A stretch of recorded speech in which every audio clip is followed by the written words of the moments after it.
Hi everyone, we're getting ready to wrap up Unit 3 at the end of next week, so I just want to go over what's due. On the screen you will see that this Saturday by 6 p.m., if you want to submit an optional Checkpoint 3, you can. If you want to do that, use your Checkpoint 2 form and only submit the information that you plan on putting in your final project. If you want to do that, you will give feedback before you finalize your project, which will happen in the next 2 or 3 weeks. Also due this Saturday at 6 p.m. is Online 08, which is about the social determinant of health environment. Hopefully, you're beginning to see how all of the social determinants of health interact with each other and also how critical they are at women's health issues. Next week on Sunday, you have a post 1 for this unit.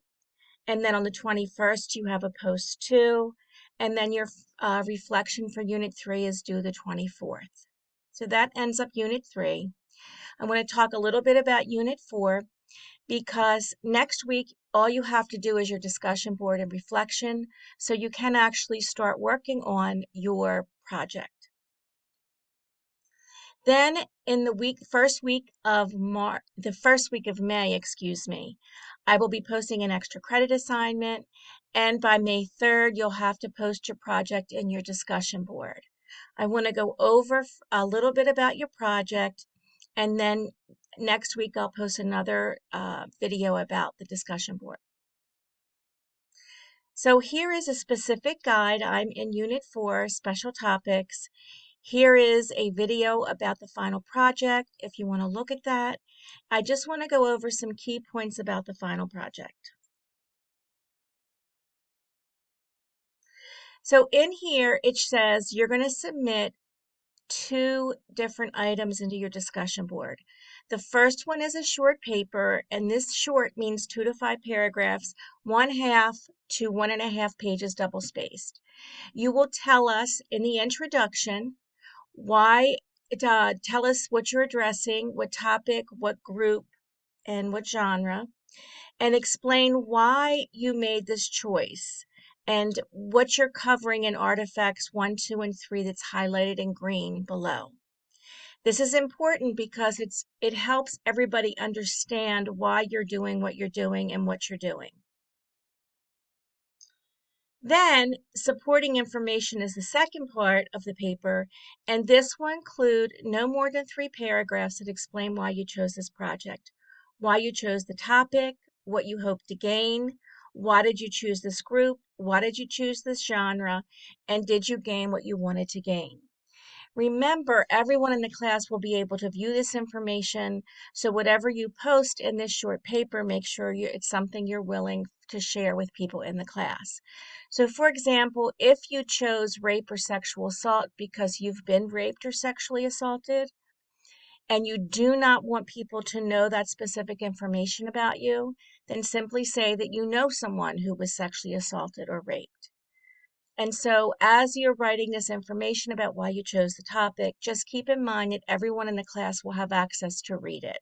So share what you want to share, but if you don't want to share all the details, make sure you just include a statement including why.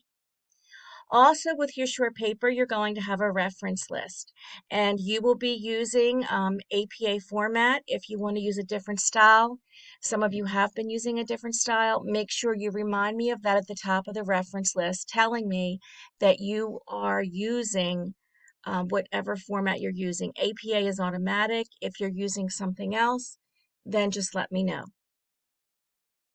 Then you have an artifact. In the artifact, you have to include all of the following. You have to describe this disease or condition with epidemiology, pathophysiology, treatment, prevention. And you're going to have to show who's affected by your topic, condition, or disease. So if rural women get this condition or disease or topic more often, then you need to identify that. Then address historical, legal, and policy issues. Choose the appropriate items that are relevant to your topic. And then address 3 of the 5 SDOH. You need to address at least 3, but you can address more if you want. So in the first part, you're going to choose the items that are relevant to you. Almost everyone will be discussing epidemiology, treatment and prevention. Some of you will discuss pathophysiology, some of you will not. Legal, historical, and policy. Some of these are more relevant to your topics than others, so choose the items that are relevant to your topic and then address at least 3 to 5 STOH. The genres are listed alphabetically below, and if you have any questions, make sure you ask. So just to review, that's a review of the final project, but if we go back, remember this week, online 08 is due on the 16th, and optional checkpoint 3 is due on the 16th to get your last piece of feedback for your final project. Next week, you have your discussion board, and you should be working on your projects, and then you post your projects on May 3rd. Again, I will provide more information next week about the discussion board. Again, I'm enjoying your work. Keep up the good work, and I hope you're enjoying the final weeks of the semester.